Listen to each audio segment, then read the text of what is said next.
To take a look at what women have been saying about each other's lives in our weekly feature, It's a Woman's World.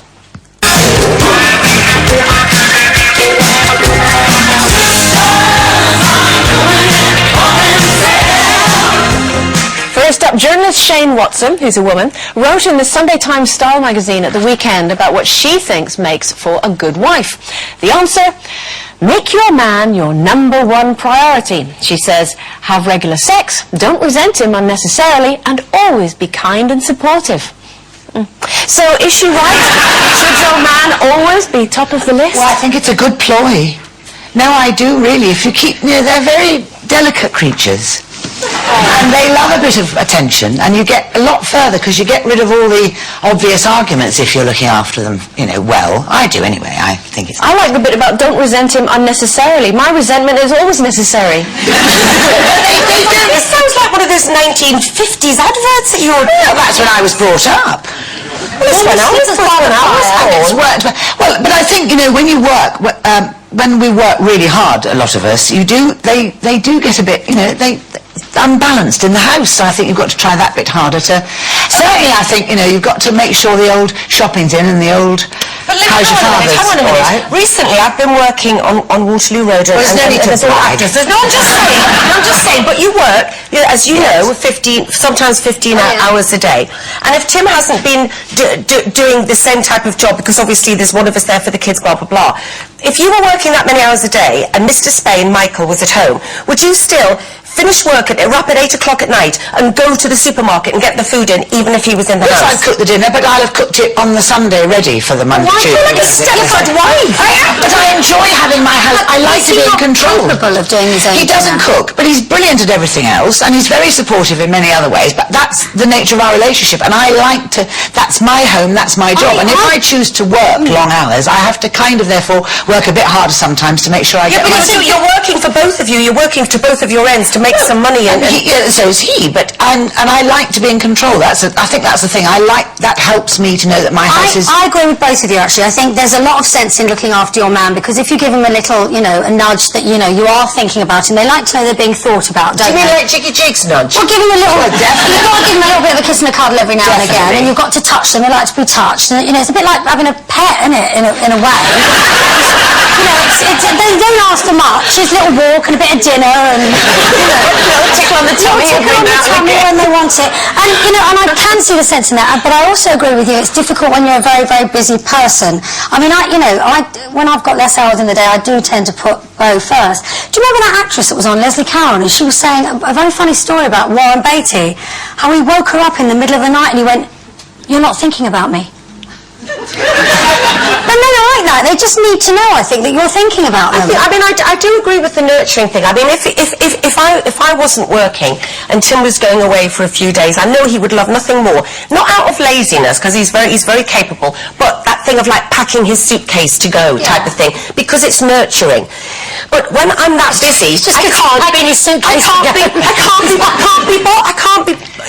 I can't be. We've chosen to work. That's the point. But I've chosen to work because it's all I can. I'm an actress. It's all I can do, and I'm married to an actor. And that's all he can do. But I think it's a respect to recognise there are certain things that men need more than we do. And our days fill up with all sorts of wonderful things. I need your wife. Yes. So we need to be put first too sometimes. Yeah, but they do. And my point, he doesn't cook, but he does other things. And that's why you're always smiling, Lynda Bellingham. Next, writing in the Sunday Express's magazine, journalist Rose Rouse was reminiscing about the bittersweet milestone when her son fell in love. She felt great sadness because on a primal level, she knew she'd lost her little boy. But do all mothers find it hard to let go, Denise? I was a bit upset this week when Louis got engaged because he's only 8.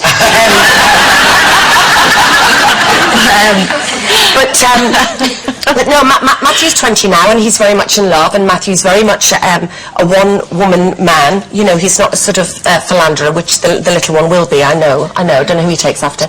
And so I'm very happy that he's got this beautiful girlfriend, Jodie, and they're madly in love, and I'm great friends with her mum now, which is also good. They just hope that the two mothers who like to drink would never get together, but sadly they have.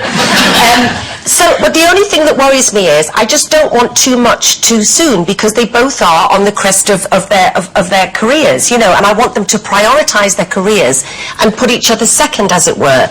But at the same time, I'm very lucky that, like some of my friends' sons, they've got a girlfriend, and then they're hardly seen in their home. They kind of take off with the girlfriend's parents. My boyfriends tended to be like that. I would sort of lure them into my web and into my family, and I've been very lucky that Matthew's always around.